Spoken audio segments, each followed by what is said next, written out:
April the 10th, 1912. RMS Titanic, the largest man-made moving object in the world, set off for its maiden voyage across the North Atlantic. 5 days later, the world was stunned when she sank, killing over 1,500 passengers and crew. The sinking of the Titanic has become one of the most famous and tragic stories of all time. But how she met her fate was not just the result of a collision between a liner and an iceberg. It was caused by a freak combination of technical miscalculation, human error, and extraordinary bad luck. From the very day that she was designed, she was almost doomed. A century after the sinking, with the benefit of forensic analysis of the wreck and of the historical records, this film reveals the chain of events that brought about the demise of a ship that was thought to be unsinkable and led to the greatest maritime loss in modern history.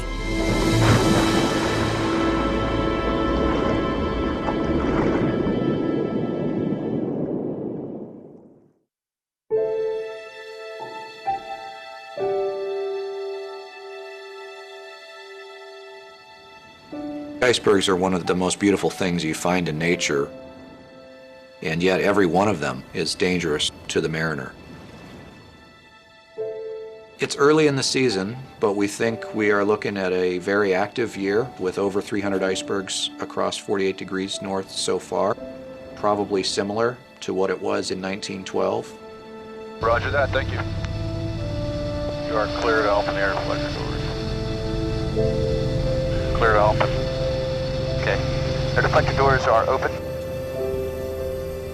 One of the things we do every year is deploy wreaths as close to the position that the Titanic sank as possible. It is with a great respect and reverence that we commemorate the anniversary of the sinking of the RMS Titanic here in the North Atlantic 96 years ago, and we remember the importance of our mission. We remember the over 1,500 souls who perished on that fateful day, April 15th, 1912. Drop. Roger that, thank you. The fact that over 1,500 people lost their lives is an awful thing, is an unspeakable thing that we don't ever want to happen again.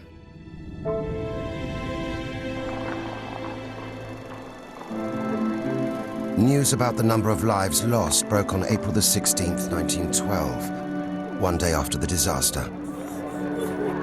Grieving relatives of the victims were desperate to know how the impossible could have happened. The Titanic was designed to be the most luxurious, but also the safest ship ever built. Even if she was rammed by another ship, she would stay afloat. Yet she took only 2 hours to sink after colliding with an iceberg.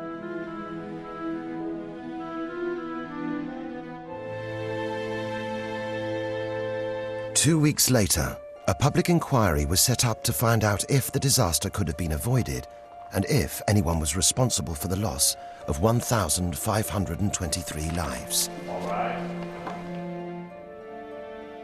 The chief counsel for the British government was the celebrated barrister Sir Rupert Isaacs. The key witness was Bruce Ismay, the 50-year-old chairman of White Star, the owner of Titanic, and one of the few men who had survived the maiden voyage.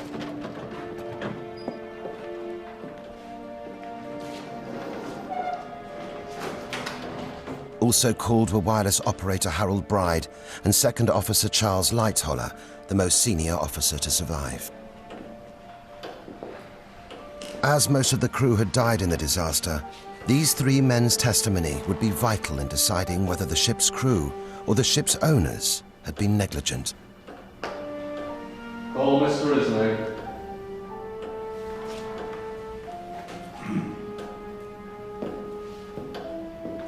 I gather that you yourself gave the instructions for the building of the Titanic. Yes. And of course you considered the question of floatability of the ship in cases of accident or emergency. We did. Did you give any special consideration to the question of providing additional lifeboat accommodation? I think the position was taken that the ship was looked upon as being practically unsinkable. She was looked upon as a lifeboat herself.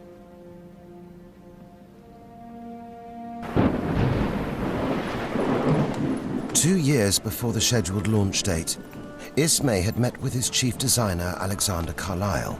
It was a meeting that would start the chain of events that would lead to disaster. Their first decision would compromise the structural integrity of the ship. Okay. The staircase needs to be much grander. Well, the bulkhead will have to be lowered. Is there a problem? Isn't she safe? Of course. Excuse me. Each of the 16 compartments is watertight. In the event of a leak, each compartment can be sealed up by an electric-powered door operated from the bridge. Even if 4 compartments flood, she'll stay afloat. Good. Let's lower the bulkheads then. I want a great, sweeping, luxurious staircase. The height of the watertight compartments would be lowered to only 10 feet above the waterline. The boat deck should not be so cluttered. Cluttered? Yes, cluttered. People don't pay to look at lifeboats. Well, I thought 48 to be a reasonable amount. Especially if the Board of Trade increased the requirements. Well, let's not second-guess the British Board of Trade, shall we? Let's move on to the Grand Salon. And this meeting with Mr. Ismay lasted 4 hours. Yes, we talked about the whole of the decorations of the ship. Never mind the decorations, we're talking about lifeboats. Well, the lifeboat part, I suppose, took about 5 or 10 minutes. How many lifeboats did you think there ought to be? I thought there ought to be 3 on each set of davits. And how many would that make altogether? 48 boats. You thought there ought to be 48. Yes. Whereas in point of fact, how many were there? 16. 16.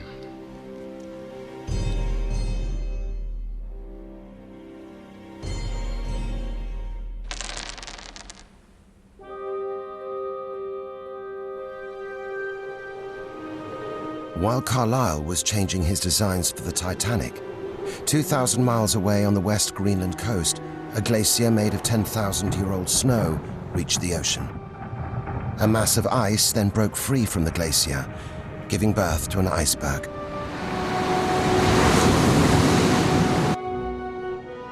It was one of 40,000 icebergs born each year along the Greenland coast. 1 month later, the newly created iceberg had started a journey that could last over 2 years and take it around Baffin Bay and onto Newfoundland. But the chances of surviving the treacherous seas were slim. Tens of thousands of icebergs break off of Greenland every year, come down the coast of Labrador and Newfoundland, and a very small percentage of those, maybe only 1 to 4%, will make their way to where they become a threat to shipping. Tracking the unusual path of these icebergs is a continual challenge for the Ice Patrol's oceanographer, Donald Murphy. People are often surprised to find out that when an iceberg comes off from the Greenland Glacier, its first movement is not southward towards the shipping lanes, but in fact it starts moving northward along the coast of Greenland before its southward journey. In April 1910, the iceberg continued its journey up the West Greenland coast, carried along by the ocean's current. At the same time, work began on building the hull of the Titanic, the largest ship in the world. Shipbuilding was in transition. Machine was replacing man, and steel was replacing iron. The builders of the Titanic wanted the hull to be made of steel plates, held together with steel rivets. This was only possible using a large pneumatic riveting machine. But this equipment was too bulky to be used in the curved areas of the ship. So instead, men had to seal the plates manually using wrought iron rivets, which were easier to hammer into place. It was a widespread practice, and for nearly a century, nobody suspected it had anything to do with the sinking of the ship. But this all changed in 1996, after an expedition to the wreck of the Titanic, when they discovered for the first time that iron rivets had been used to make part of the hull. Jennifer Hooper McCarty was part of a team at Johns Hopkins University in Baltimore that began a forensic investigation of the rivets. The first step in the forensic investigation was to find out what those rivets were made of and how that material would act under different mechanical tests. To explore the effects of using wrought iron rather than steel, a section of the Titanic's hull was reproduced, using steel plates held together by iron rivets. We compared a wrought iron rivet to a steel rivet and found that with just very little movement of the steel plate, 5 millimeters, you would reach a point in the wrought iron rivet when it would begin to fail. So here we have a ship that's unsinkable, that's state-of-the-art for 1912, that's built with 1.5-inch thick steel plates and wrought iron rivets. In 1910, even though they knew that steel was stronger than iron, the builders of the Titanic thought that the iron in the bow section would be strong enough. But it would prove to be a fatal flaw.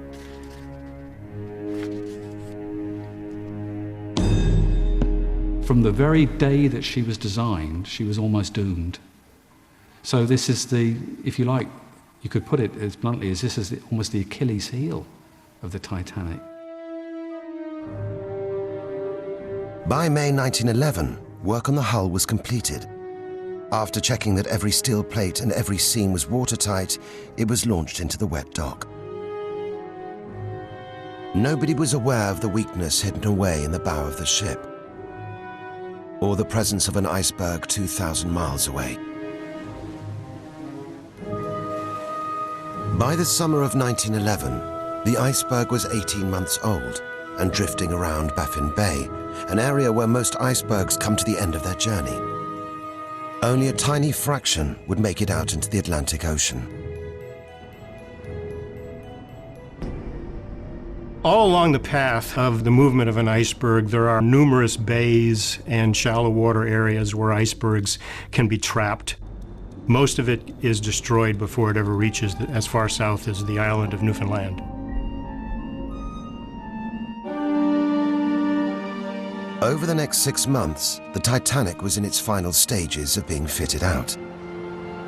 An army of carpenters and craftsmen were at work creating the interior splendor of the ship.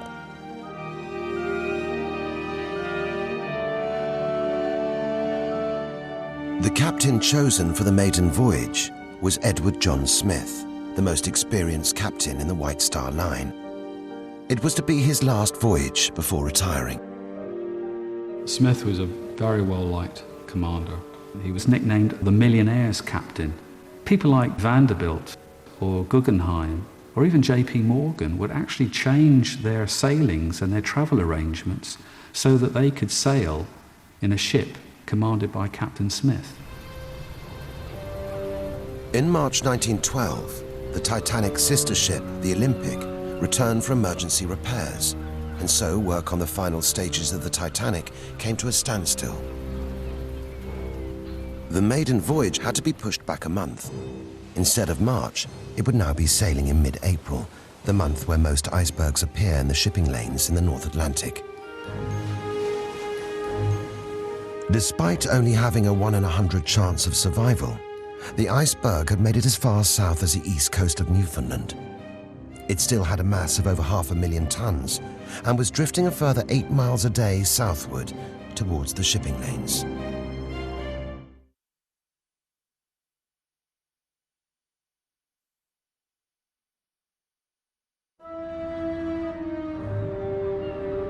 On the 2nd of April 1912, the Titanic left Belfast for Southampton, where it would pick up its first passengers. The unexpected delay of the Titanic's maiden voyage forced Captain Smith into making a last-minute reshuffle of the crew, a decision that would have profound consequences.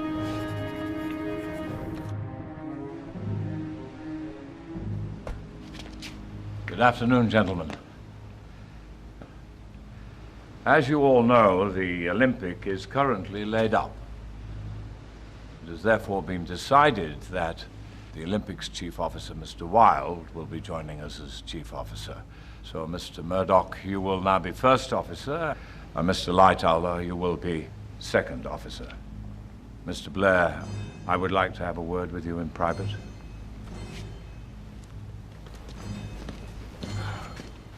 Can you believe it?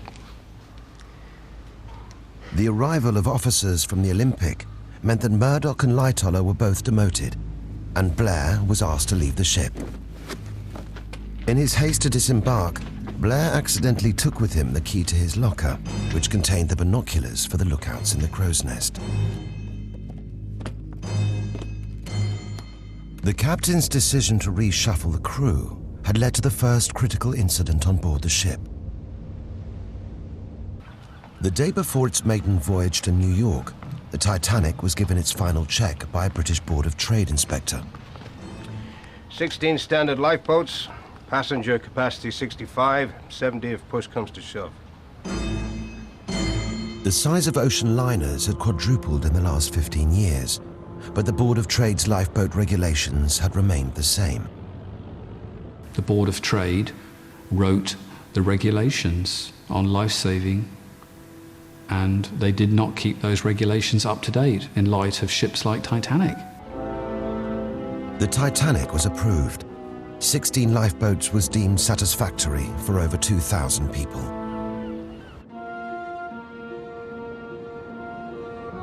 "2,000 miles away, the Iceberg was drifting towards 48 degrees north, a line of latitude deemed critical by the International Ice Patrol.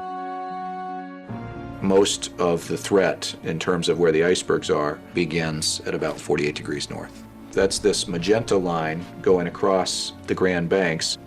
When there are more than a couple of icebergs south of 48, we start to get anxious about significant threat to ships. The International Ice Patrol was set up after the sinking of the Titanic to monitor the shipping lanes and warn mariners of any icebergs south of latitude 48 degrees north.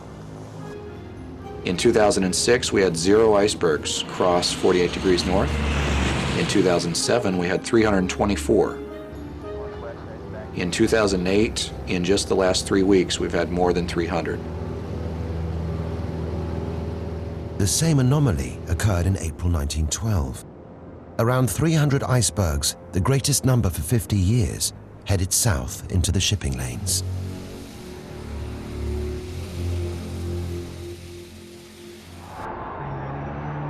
At noon on April the 10th, RMS Titanic left Southampton docks for New York with 600 crew and over 1,500 passengers.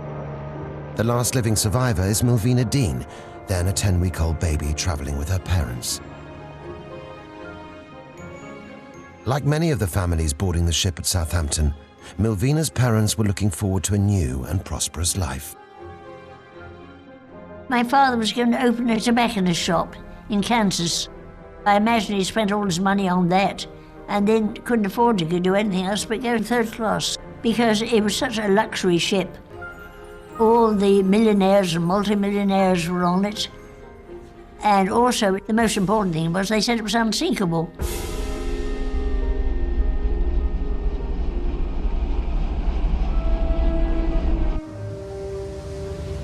After picking up more passengers in France than Ireland, Captain Smith's plan was to cross the Atlantic in 6 days.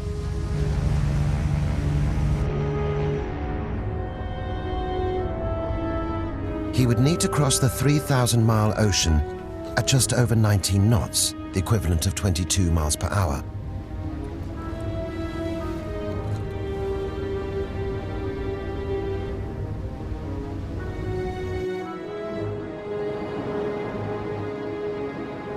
To avoid the springtime icebergs, Captain Smith plotted a southern route across the Atlantic. This was standard practice for the time. By going this far south, Captain Smith would take the ship out of the known ice region.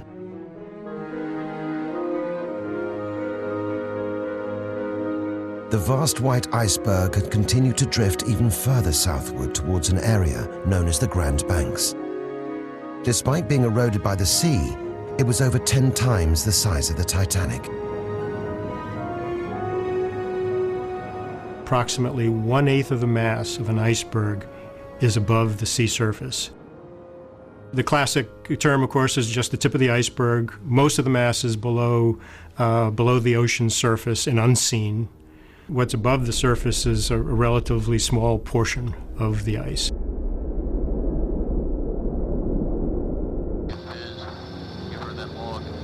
During the months of March to August, the Iceberg Patrol does a reconnaissance of the Grand Banks. Ships coming across the ocean from Europe to the United States or Canada are going to take the shortest route possible. Our job is to make sure they get there safely. If icebergs are in their path, we need to provide that information to them so that they can deviate to the south. We have fog or clouds about 70% of the time, so that's where the radars come in. We use a forward-looking radar and a side-looking radar, which looks 27 miles out. If the sea is too calm and we are detecting too many things on the ocean surface, for example, fishing gear or a whale, and we're not sure what it is using the radars, we will descend down to 500 feet above the ocean surface to try to visually identify what that target is.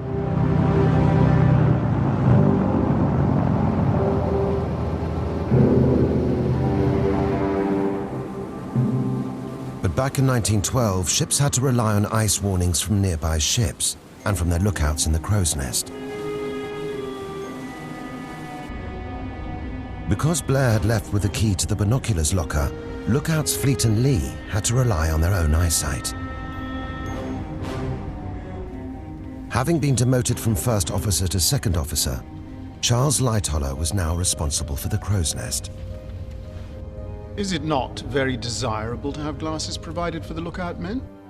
That is a matter of opinion for the officer on watch. I'm not talking about the opinion of officers in general, but the particular opinion which you entertain as to the usefulness of glasses. Yes, I uphold glasses. Can you explain to my lord why glasses were not provided for the lookout men on the Titanic?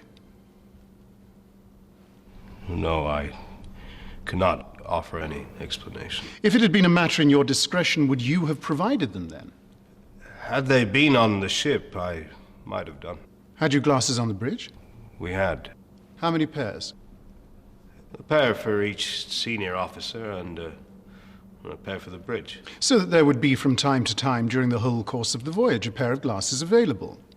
On the bridge? On the bridge, which could have been handed up or given to the lookout man. This oversight on Lightholler's part would later be seized upon by the world's press.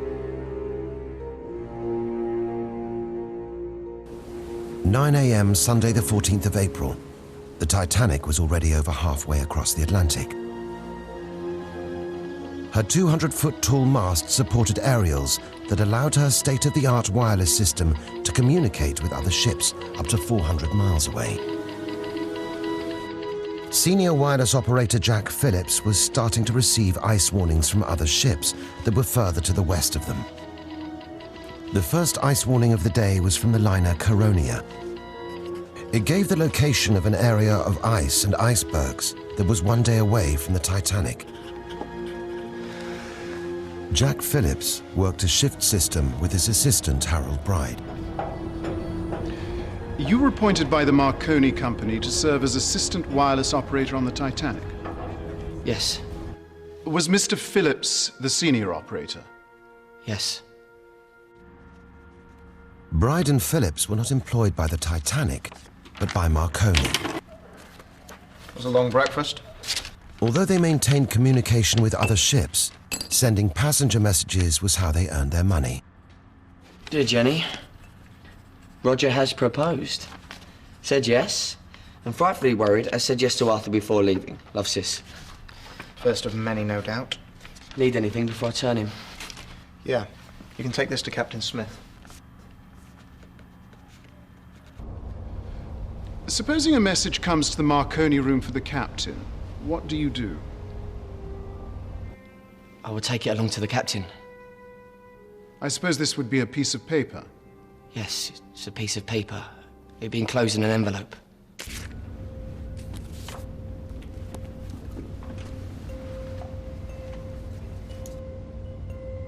Sir, there's a lifeboat drill at 11 a.m. 11, eh? Yes, sir. Sir, Mr. Captain Smith. Thank you, Mr. Bride, sir. Ice warnings were not unusual in spring, and the ice region in the Caronia message was a long way away from the Titanic. I shall be at the church service, Mr. Murdoch, and then I shall be making my rounds. Yes, sir. Guess that means lifeboat drill's cancelled. The captain never gave a reason why he cancelled the lifeboat drill. It was a decision that would cost many lives. There would not be another drill. In the event of an emergency, the crew was unrehearsed. While the captain was reading his sermon, the Iceberg was being carried further south over the Grand Banks by the Labrador Current and was now less than 300 miles away. It would soon hit the Gulf Stream, an ocean current that makes its way up from the east of the United States. The Gulf Stream can be 15, 18 degrees C. In those ocean conditions, an iceberg won't last very long. The slapping of the waves deteriorates the iceberg at the waterline, and then ultimately pieces break off. A medium iceberg might be gone in as little as 10 days. The Titanic was heading southwest towards the Gulf Stream. In any normal year, this would be too far south to encounter an iceberg. But 1912 was not a normal year. At midday on Sunday, April the 14th, Phillips received the second ice warning of the day. It was from the steamship Baltic and gave the location of a region of ice that contained icebergs, an area that Titanic was heading towards. The MSG prefix would show it was for the captain's attention. There would be 5 ice warnings during the day, but this would be the last that the captain would receive.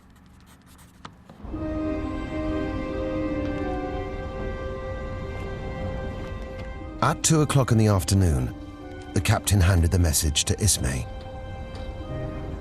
Anyone would think we're heading towards the North Pole. 2 weeks after the disaster, the inquiry would attempt to prove that Ismay had wanted the captain to keep to schedule and ignore any ice warnings. Why do you think the captain handed you the Marconigram? As a matter of information, I take it. You knew, of course, that the proximity of icebergs was a danger. You knew that much, did you not? There is always a danger with ice. And you knew that you would be in the region of ice sometime on that Sunday night? Yes. And therefore it behoved those who were responsible for the navigation of the ship to be very careful. Naturally. Would it not be necessary to slow down for icebergs? Presumably so, yes. Then what is the object of continuing at full speed through the night if you expect to meet ice? Why do you do it? I presume that the captain would be anxious to get through the ice region. He would not want to slow down upon the chance of a fog coming on. So the object of it is to get through it as fast as you could? I presume that if a man on a perfectly clear night could see far enough to clear an iceberg, then he would be perfectly justified in getting through the ice region as quickly as possible. Despite the lack of evidence, many American newspapers still believed that Ismay had asked Captain Smith to go faster. Captain Smith was Commodore of the White Star Line. He had been appointed to that position by Bruce Ismay's father. Even somebody like Bruce Ismay would be deferential to the word of Captain Smith. Captain is everything on board a ship. He is God on board. His word is the word of God.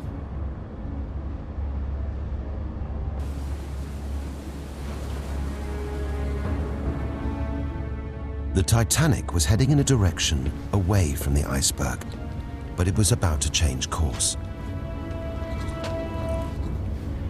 Captain Smith had planned a change in course from southwest to due west at 5:30 p.m., but he delayed the change in direction by 20 minutes to allow the ship to travel further south and avoid the ice region reported in the Baltic's wireless message.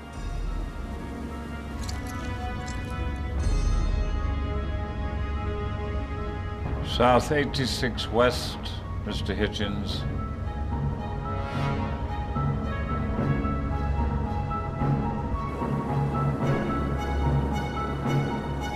Steady as she goes. The captain believed he was now navigating away from the ice, but instead had unwittingly brought the ship on a collision course with the iceberg.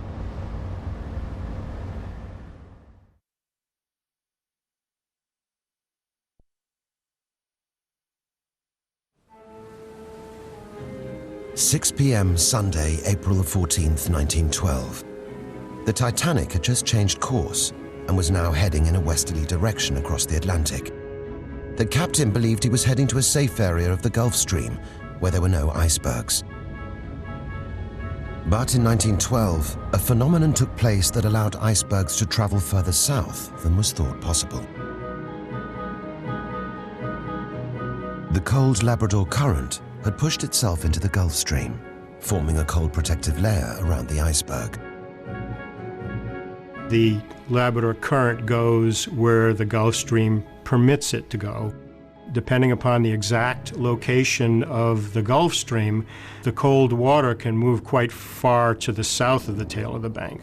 If the Gulf Stream is southward moving, you have relatively cold water pushing very far south into the North Atlantic Ocean, into the shipping lanes. In recent years, icebergs have moved as far south as the latitude of Philadelphia. The iceberg was 10 times the mass of the Titanic and 130 miles away. It had now been seen by the steamship Californian, which had sent a warning message to the Titanic. While Phillips rested in the cabin next to the wireless room, his assistant Bride was manning the wireless. Although Bride heard the message from the Californian, he did not respond. Although you knew that you were called, you had something else to do? Yes. What business was it that you were attending to at the time? I was writing up the accounts. Although Phillips and Bride were well-trained wireless operators, they were poorly paid and had to rely on sending passenger messages to earn their wages. At 7:20 p.m., Bride finished his accounts and then intercepted the message from the Californian. It warned of 3 large icebergs seen at latitude 42 degrees north, longitude 49 degrees west.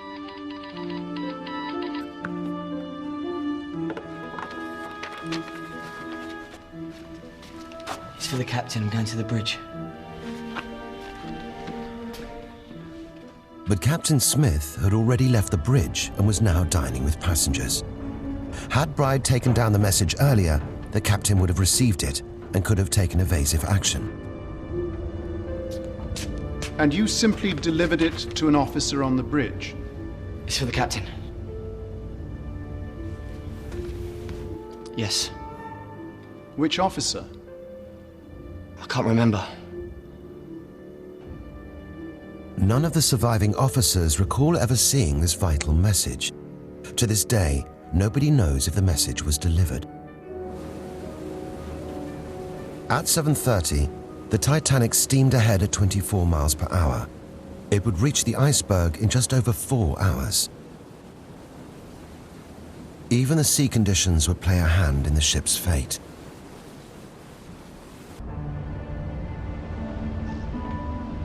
At 8:55, Captain Smith checked the bridge before retiring for the night. It's cold. Yes, it is cold, sir. Not much wind either. No, sir. As a matter of fact, it's a flat calm. Yes, a flat calm.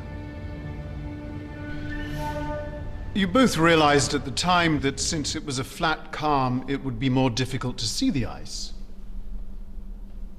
As far as the case of the berg is concerned, yes, it would be much more difficult. Naturally, you wouldn't see the water breaking on it if there were no wind, so you would not have that to look for.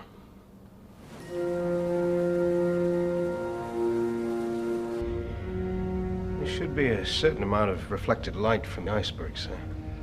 Yes, providing it remains clear. If it becomes at all doubtful, let me know at once.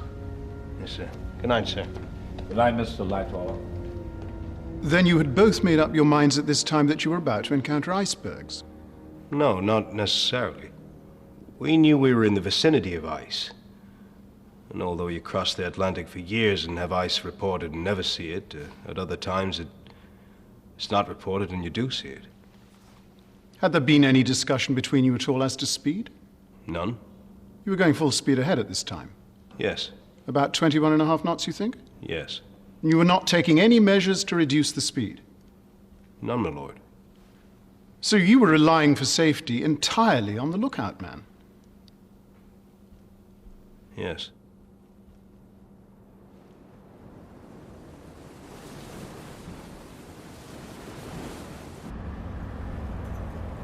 "9:45 p.m. The iceberg was 50 miles away.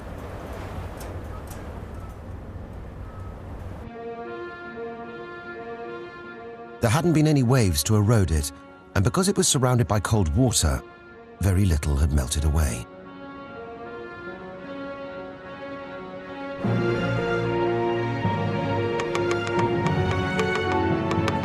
In the wireless room, Phillips had a 2-hour window to send every passenger message while the Titanic was in range of the Cape Race receiver at Newfoundland. But his work was interrupted by the fifth and the most critical ice warning of the day. It was from another ship, the SS Mesaba. It gave the precise location of an area containing icebergs that was now only 50 miles away from the Titanic. The information would alert the captain that the Titanic was heading straight towards the iceberg. But the warning came without an MSG prefix, so Phillips interpreted the message as non-urgent and went back to sending passenger messages.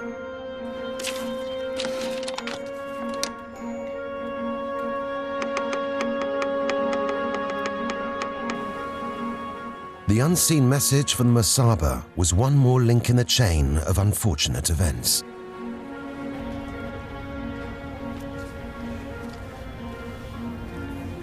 Not only was the sea flat calm, but it was also a moonless night. A rare combination of conditions that made it difficult to see icebergs in the distance. As was the case for all passenger ships of the day, there was no official procedure for slowing down for ice.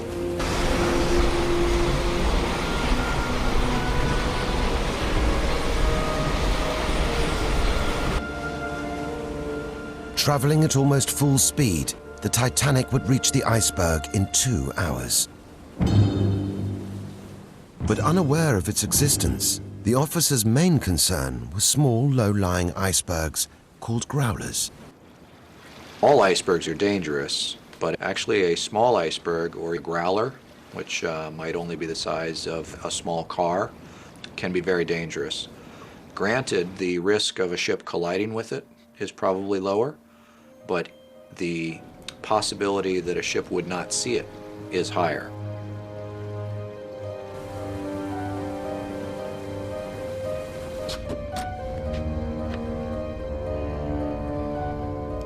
Keep a sharp lookout for ice, particularly small ice and growlers.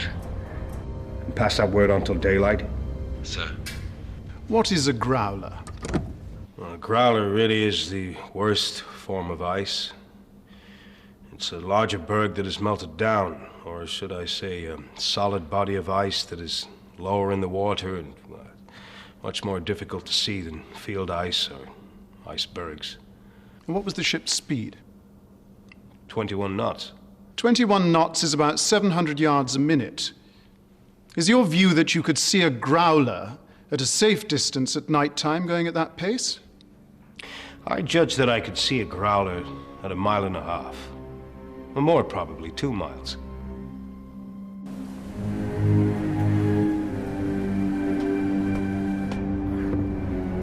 At 10 o'clock, Fleet and Lee started their watch. The lookouts would keep a watch for growlers, unaware that the danger ahead was from a large iceberg, 100 feet high, the same height as the crow's nest.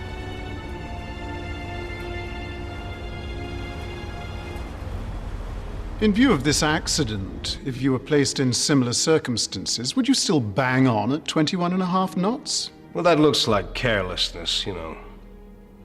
That we should recklessly bang on and slap her into an iceberg regardless of anything. But undoubtedly we should not do that. What I want to suggest to you is that it was recklessness. In view of the abnormal conditions and in view of the knowledge you had that ice was in the immediate vicinity, to proceed at 21.5 knots. Then all I can say is that recklessness applies to practically every commander in every ship that crosses the Atlantic Ocean.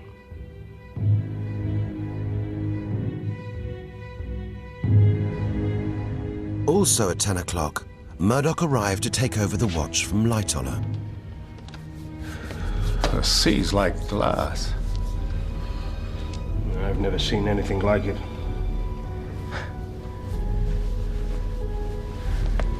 Best be off.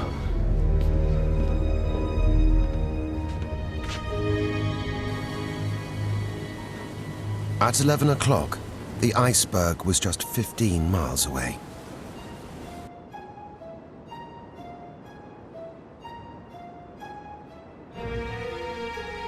While Bride slept in the wireless cabin, Phillips was running out of time to send all of the passenger messages. The closest ship to the Titanic, the Californian, sent a message to say they'd stop for the night because of ice.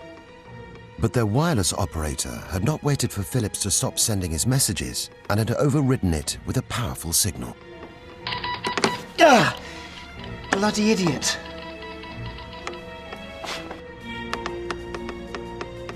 Phillips' reply was to tell the Californian to stop sending ice warnings while he was busy with passenger messages.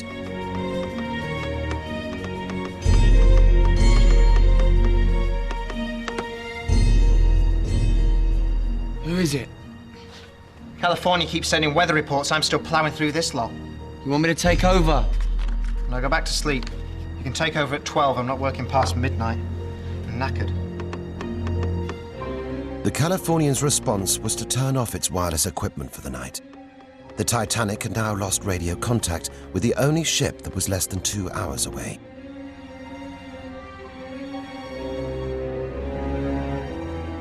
By 11:30, the Iceberg was just 4 miles away.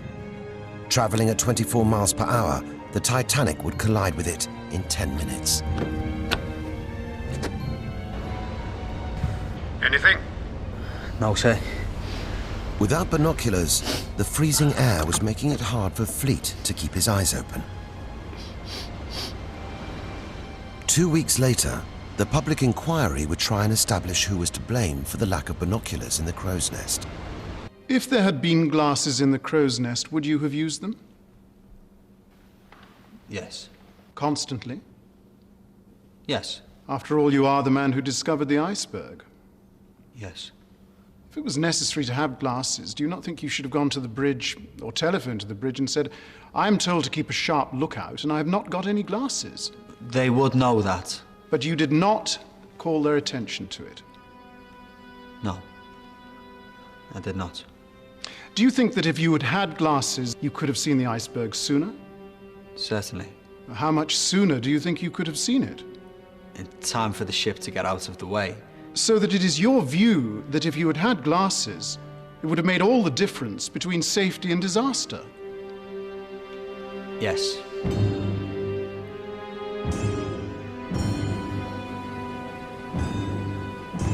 Here's a minor. Here's a major.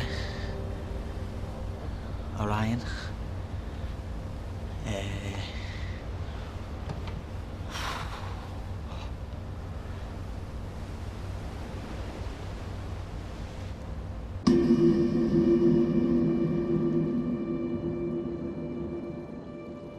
At 11:39, the iceberg was only 1,000 yards away, but Fleet still had not seen it.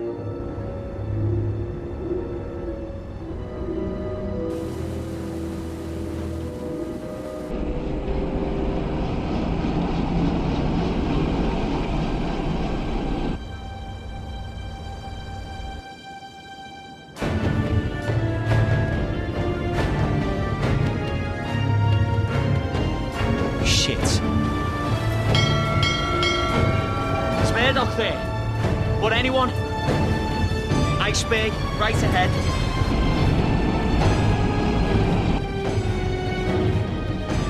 Hard a starboard! After putting the ship's engines into reverse, Murdoch's instinct was to steer away from the iceberg. It was another decision that would seal the fate of the Titanic. Come on.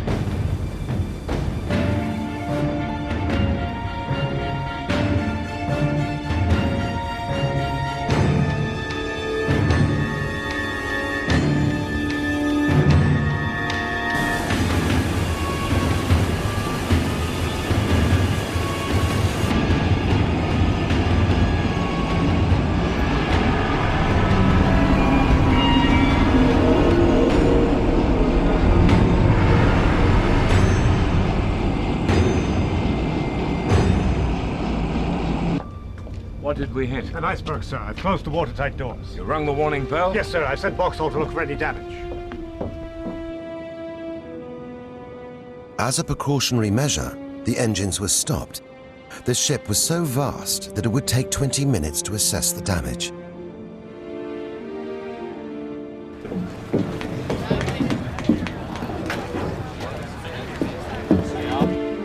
By midnight, Captain Smith had received the damning news. Is anything the matter? Have we hit something? I'm afraid so. We've struck an iceberg. How bad is it? Is she taking on water? She's sinking, Mr. Ismay. But that's impossible. In 2 hours, she'll be at the bottom of the ocean. Can't we close off the compartments? We have, trapping hundreds of men below. But it isn't working. I don't understand. She's supposed to stay afloat with 4 compartments flooding. We're flooding in 5 compartments, Mr. Ismay. I'll be in the wireless room, Mr. Murdoch. Shall I prepare the lifeboat, sir? Yes, but no need to panic the passengers. I understand, sir.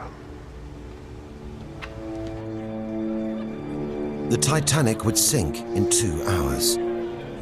But if a nearby ship came to their assistance in time, all 2,200 passengers and crew could be saved.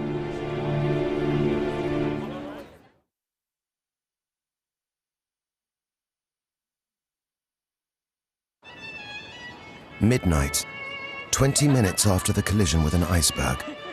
The majority of the crew and all the passengers believed that the damage to the ship was minimal, unaware that the ship was letting in water at 400 tons a minute.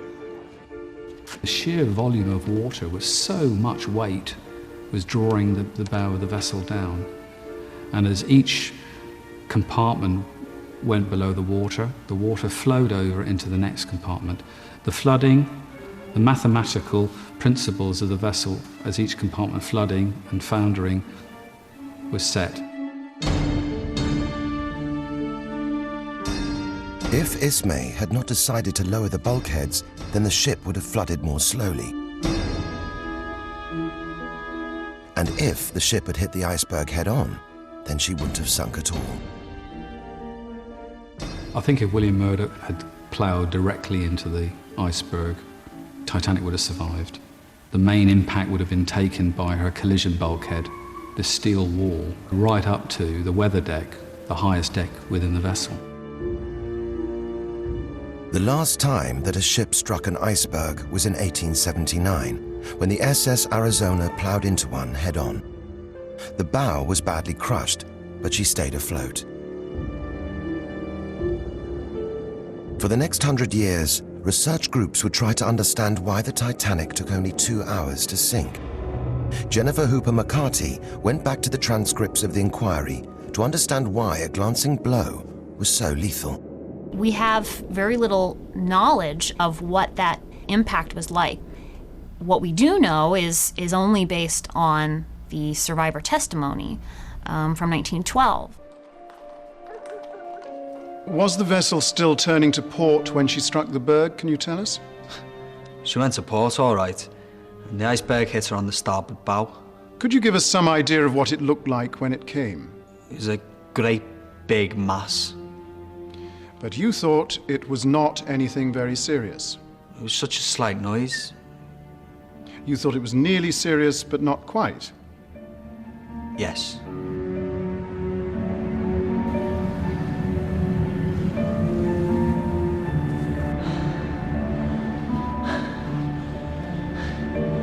Thank you, God.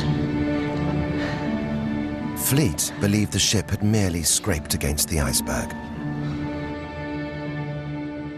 Many of the passengers also thought the collision was insignificant. Some people barely felt it. Some explained it as sort of a glancing blow, a shudder, but not something that moved them across the ship.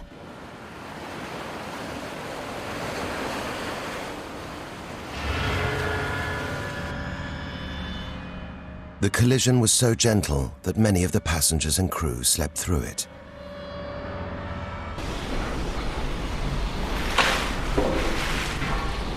Fireman Barrett was one of the most important pieces of testimony. He talked about standing in boiler room number 6 and seeing water coming in. Your name is Frederick Barrett. Yes. Now just tell us what happened that you saw. In the stokehold, a red light goes on when the ship's supposed to stop.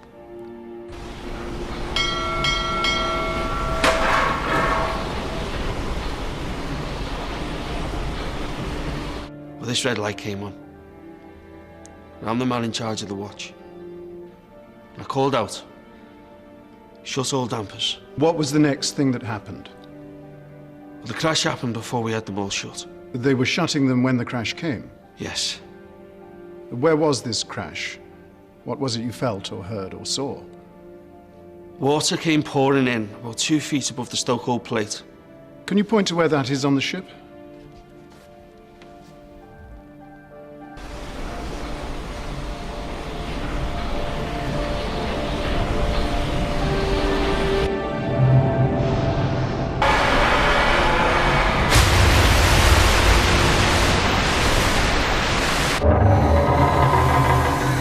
The ship's side was torn from the third stokehold to the forward end.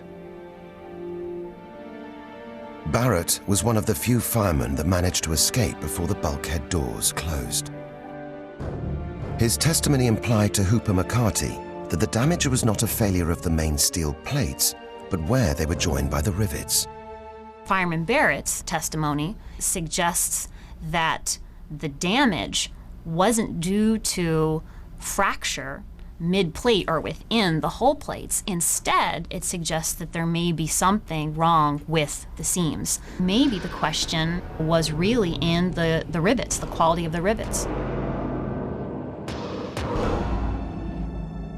Her suspicions were confirmed when she analyzed the 46 rivets retrieved in 1998 during an expedition to the wreck of the Titanic. Some were found to be made of steel, and some were wrought iron. Hooper McCarty examined the 100-year-old rivets under an electron microscope and found large impurities embedded in the structure of the iron. She then tested the rivets to see how the impurities affected their strength. When you look at wrought iron, you see a combination of both iron or pure iron and these impurities that are caught in particles known as slag. Slag can actually strengthen the wrought iron in one direction, but it can weaken it in the opposite direction, in the perpendicular direction. When the wrought iron rivets were hammered into place, the slag particles were turned by 90 degrees. It created a weakness in the heads of the rivets. It was a defect that might have gone completely unnoticed if the ship had never struck an iceberg. During the collision that night, those weak rivets couldn't withstand that force and their heads popped. As a result, the rivets next to them had to carry more load and those heads popped. And so you get an unzipping of the seam along the starboard side. What Fireman Barrett was probably describing was a parted seam due to the popping of rivet heads.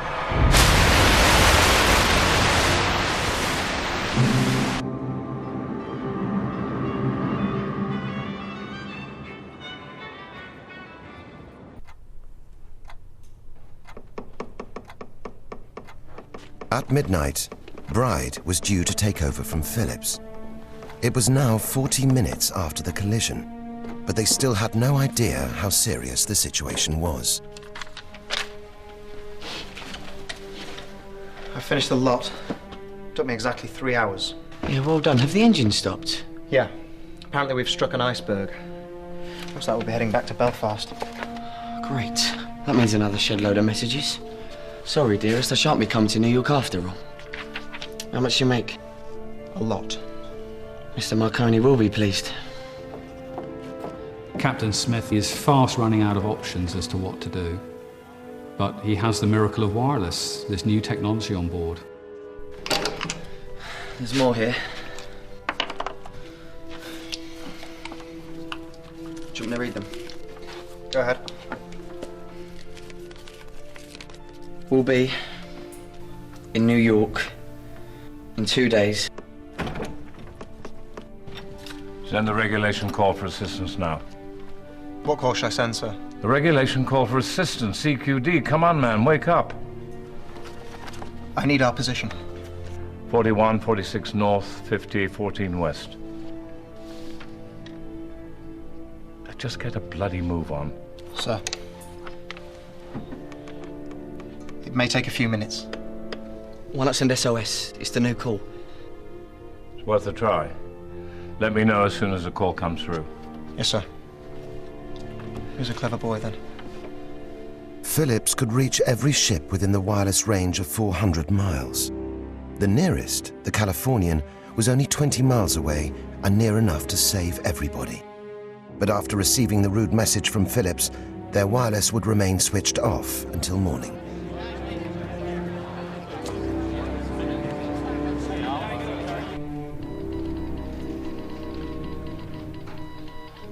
Who is it? It's the Frankfurt. Okay, stand by. But they're useless. The Titanic's powerful radio signal was reaching far afield. The Frankfurt was over 100 miles away. They needed to contact a much closer ship. I don't know why the Californian's not responding. All steamships followed established tracks across the Atlantic. It was nicknamed the Transatlantic Railway. There were hundreds of ship movements every day, so there was always an opportunity of remaining in radio contact with another vessel or even seeing another vessel. You could call up assistance if you needed it. It's the Carpathia. They're putting about and heading for us.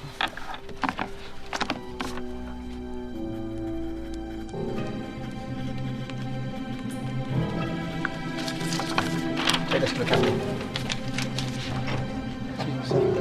Sir? It's from the Carpathia, sir. She's turned around and is coming along as quickly as she can. No other ships? The Frankfurt has told us to stand by. We're trying the Californian, but she's not replying. Thank you, Mr. Bride. Sir?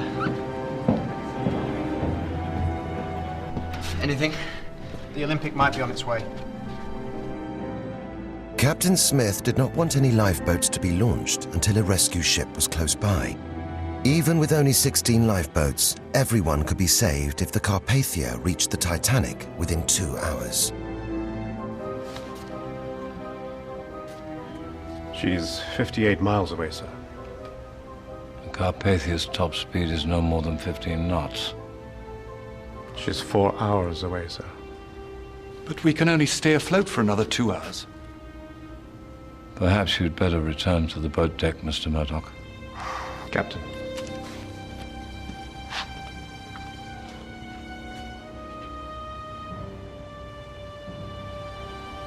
People don't pay to look at lifeboats.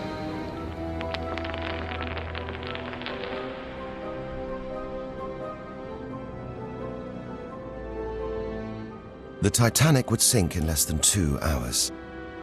But a new piece of evidence has recently come to light which shows that she could have stayed afloat longer had it not been for a decision made when she was built.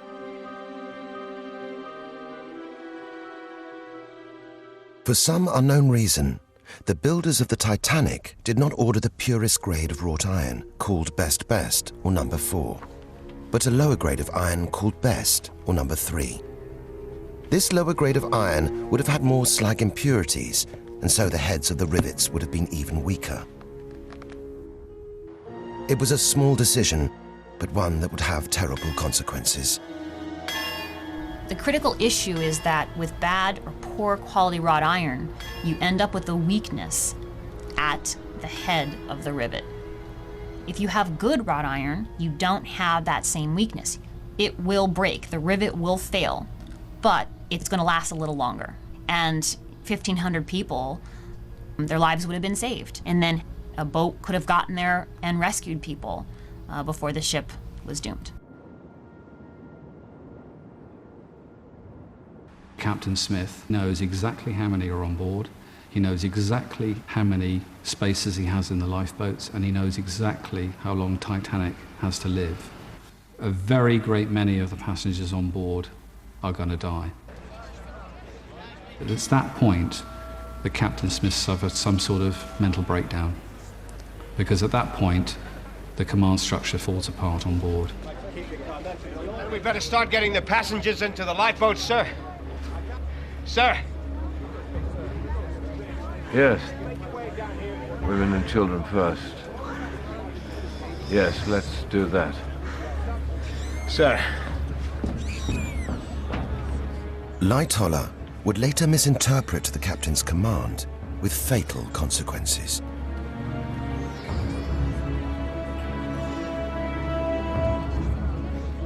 Milvina Dean was one of the few third-class passengers to make it into a lifeboat. Now 96, she is the last living survivor. Lots of people thought the ship was unsinkable, so they just stayed. My father was very quick on the uptake. He got us immediately up on deck. You can't just stand around here. Okay? No need to panic. It's one at a time into the lifeboat. That's women and children only, sir. And then my mother said goodbye to my father. She was so broken-hearted. And they'd only been married about 4 years. And so she's so broken-hearted that she would never speak about it. Because I was small, they couldn't hold me and had to put me in a sack. That's women and children only, sir.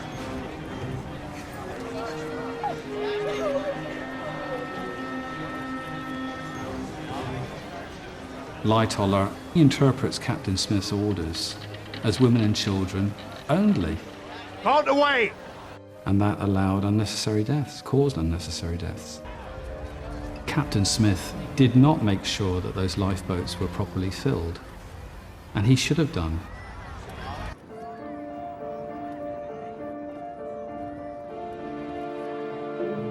We didn't know there weren't enough lifeboats. Oh no, we had no idea about that. It was only when we read it in the papers that we knew there weren't enough lifeboats. And yet they say 1 or 2 were there empty.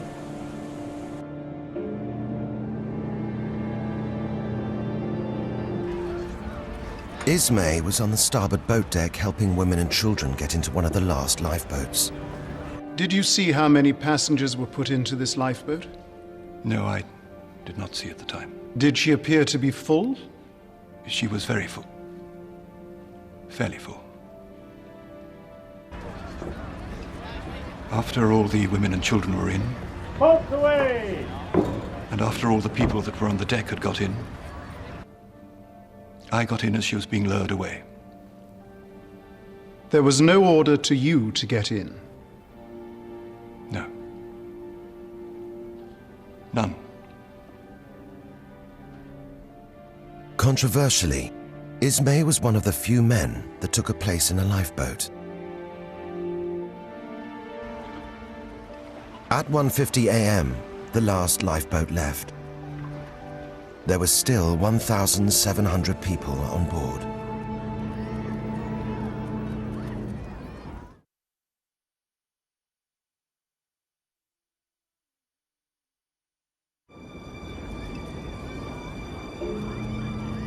At 1:50 a.m., the ship could stay afloat for only 30 more minutes. But Phillips continued to send out distress signals.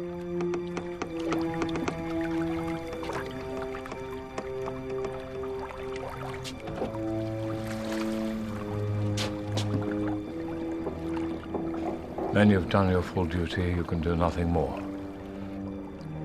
Abandon your cabin. It's every man for himself now.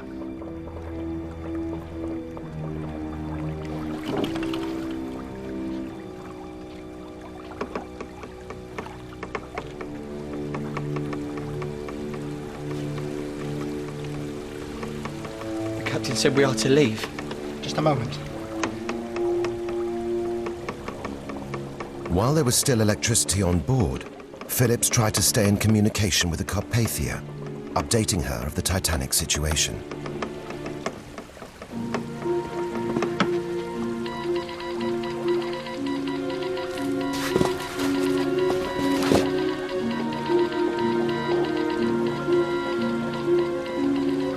Damn it!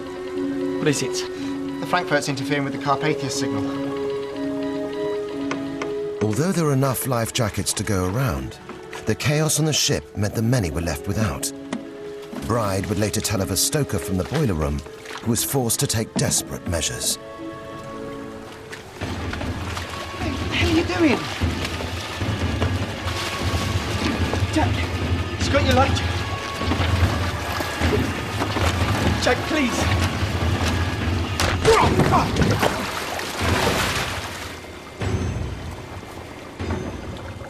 He's not moving. Let him rot.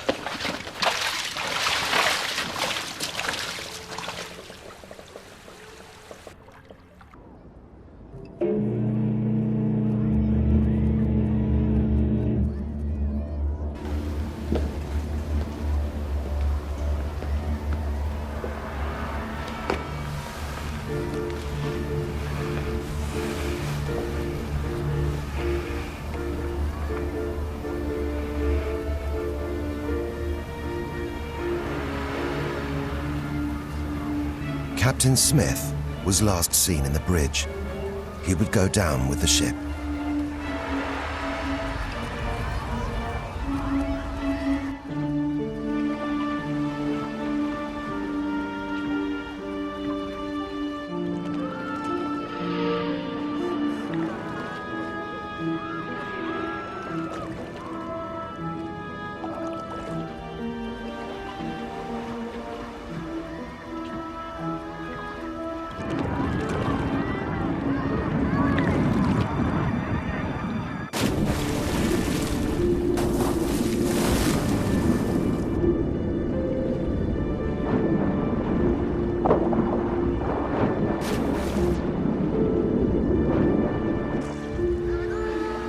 At 2:20 in the morning, the Titanic finally sank to the bottom of the ocean.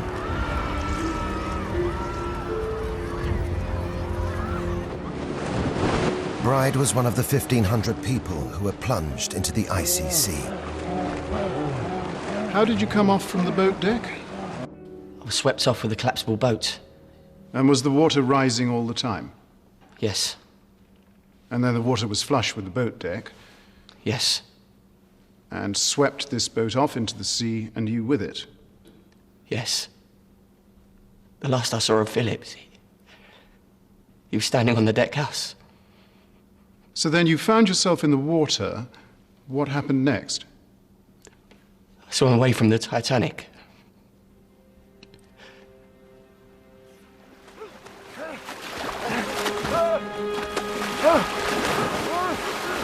When somebody goes in the water, especially very cold water, the first thing they're going to experience is panic and shock.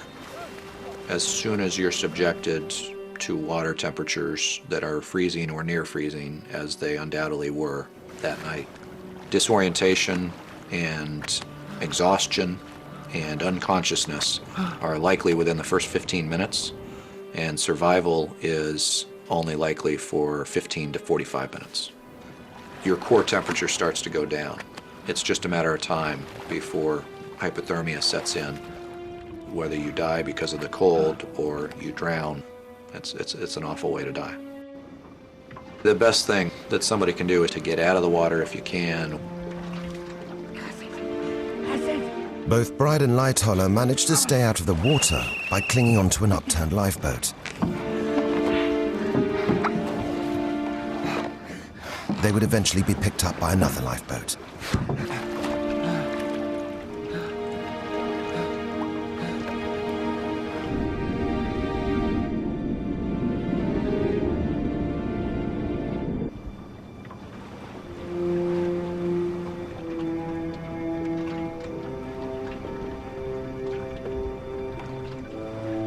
Two hours after the Titanic sank, the Carpathia arrived in the early morning light and began rescuing passengers. Bride survived, suffering with only frostbite in the feet. The Carpathia arrived too late for his friend and colleague, Phillips, who died in the sea.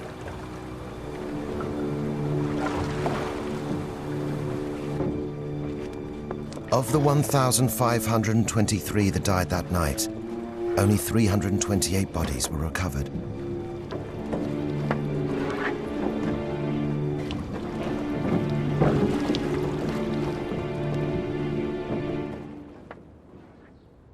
Most were buried here at Fairview Cemetery. Many of the bodies could not be identified and were simply marked with a number. They had found some of the bodies and took them to Halifax, but they never found my father's. You know, you stop and you wonder what had happened to him. If he'd jumped overboard or if he'd gone down the ship, or you've no idea what happened, which is quite awful. It was mostly men who died, but that doesn't mean it was only men. That was part of the tragedy, that there were women and children in the water and not in the lifeboats was a part of that tragedy.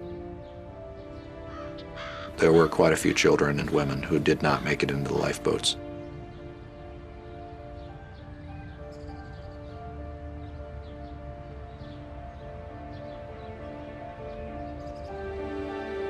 The findings of the inquiry were that the ship was traveling at excessive speed in an ice region, but none of the crew were at fault. They were only carrying out standard practice at the time. It was recommended that in future, the number of lifeboats be based on the number of passengers and not tonnage.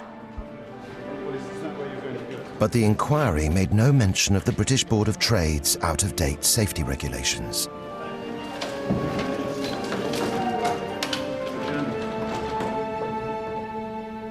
I think the inquiry is a whitewash, complete whitewash. You have the Board of Trade, in effect, inquiring into a disaster that's largely of its own making. The inquiry found that Ismay had not influenced the captain over speed and was not at fault over the design of the ship. He resigned as chairman 6 months later. He died at the age of 74. The inquiry was not able to solve the mystery of why the ship sank so quickly, nor could it conclude how a chain of events and decisions caused the disaster.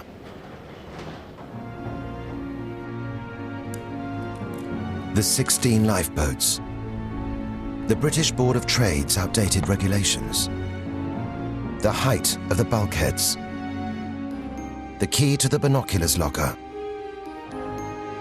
the change in the ship's direction, the wireless message that no officer received, the wireless message that was ignored, the Californian switching off its wireless, the lack of binoculars in the crow's nest, and the iceberg that was born at the same time as the Titanic and against all odds had traveled further south than was thought possible.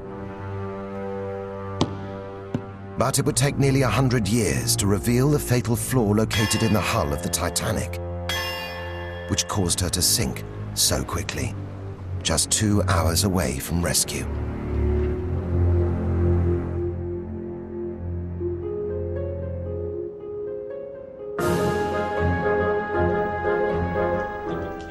The forgotten story of an Australian socialite who allied herself with Diana against Camilla, Prince Charles's other mistress, tomorrow at 9.